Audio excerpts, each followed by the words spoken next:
Hi friends तो नुआ video को आपको स्वागत जनाऊँ। तो आशा करुँच आप भलसे थे। तो देखिपे आज जो चित्रटा आज छुंक चकुली प्रिपेरेसन होता तो भाविली आपको किसी शेयर करदेवी नुआ वीडियो बहुत दिन है भी वीडियो बनईनी।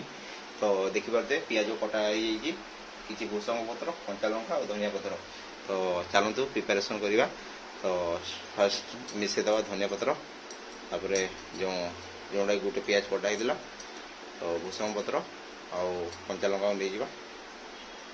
तो आपने भी डेली छुंक जो नॉर्मल चकुली खाऊे तो आप छुंक चकुली खाइले कि आउ मजादार पाग थाए। तो छुंक चकुली या भलसे मेलदेवा। तो एपटे देखिपे छुंक चकुली सहित गोटे झोल या आलू चना झोलटा। तो छुंक चकुली चना झोल आप सादा भी खाईपारे चा सहित। तो चलते देखा आगू कौन हो। तो सब तो मिक्स कराई किसी लुण आप स्वाद अनुसार पकई ने।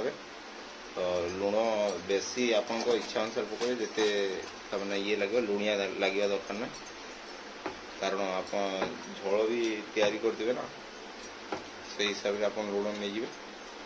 तो या भलसे गोल रेडी करने। एपटे देखिपे तावा रेडी हो गलानी गरमा गरम।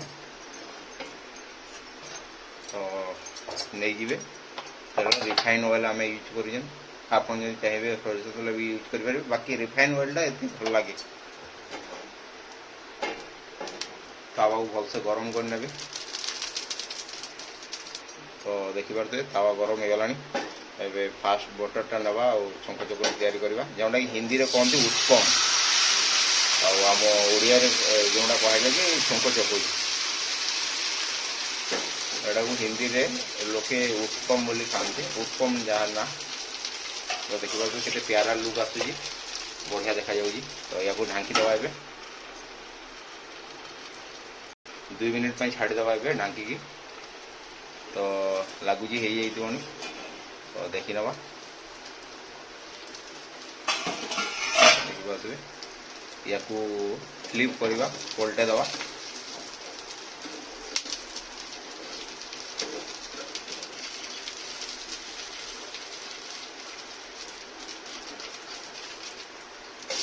देखिए लुक देखा जाऊँगी छुंक चकुलीटा।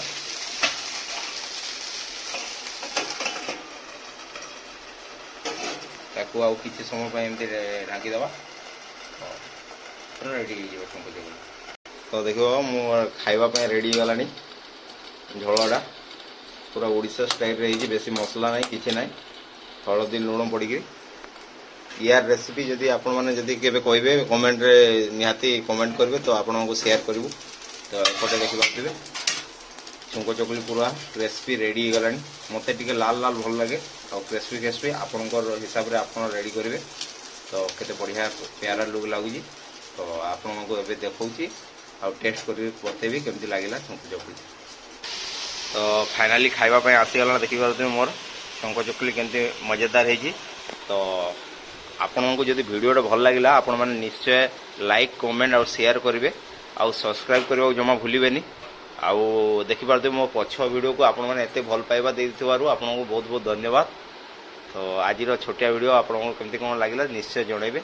आज मैं एति रोजी।